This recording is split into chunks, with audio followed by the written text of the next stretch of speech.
نظر بد کے لیے ایک تو یہ کریں کہ فخر و غرور سے بچیں. فخر و غرور جب آدمی اپنی باتوں پر یا اپنے حسن پر یا اپنی بیٹی کے حسن پر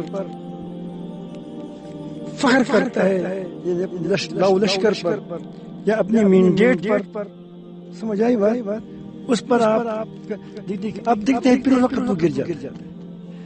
وہ تکبر کیا کرتا ہے؟ وہ تکبر اپنے آپ تم سے اس قلعے کو ہٹائے گا جس قلعے کے اندر تم چھپا ہوا ہو.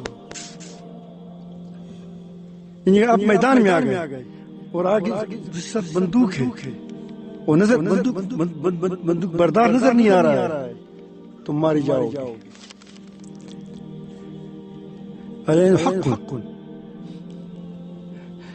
پہلا طریقہ کیا ہے کہ جو چیز بھی آپ سے اللہ پاک اچھا کام لے، اچھا کام کریں، حسن ہو یا اللہ بیٹھے دے دے یا کوئی اللہ رب العالمین تم کو عزت دے دے، تم جنرل بنو، چیف بنو، تم اس پر آپ قطعاً اس کو اپنی طرف منسوخ نہ کریں، کیونکہ اللہ کا فضل ہے.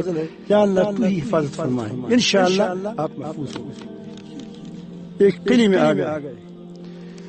دوسری بات،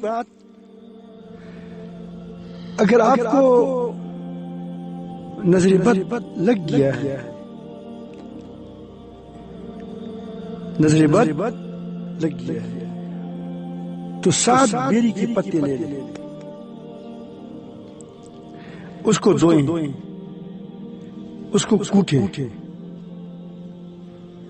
پھر اس پر 3 مرتبہ سورۃ فاتحہ، 3 مرتبہ سورۃ الکرسی اور 3 بار مماعی بسم اللہ کی آخری کی سورت پڑھ کر اس پر دم کریں. اس کو پانی میں ملا دیں یا پانی پر دم کریں، اس کو اس میں ملا دیں. 3 گھونٹ خود پیے، باقی پر نہائیں، پانی گٹر میں نہ جائے، باقی جہاں جائیں وہاں جائیں. انشاءاللہ نظر اگر آپ کی غفلت ہو گئی ہو، نظر لگ گیا ہو، پھر سے کہیں سر کبھی باہر آ جاتا ہے تو پھر بچ جاؤ. سمجھ آئی بات؟ دوسری بات جادو کا ہے. جادو کا یہی معاملہ ہے. جادو اللہ پاک کے حکم میں ہے.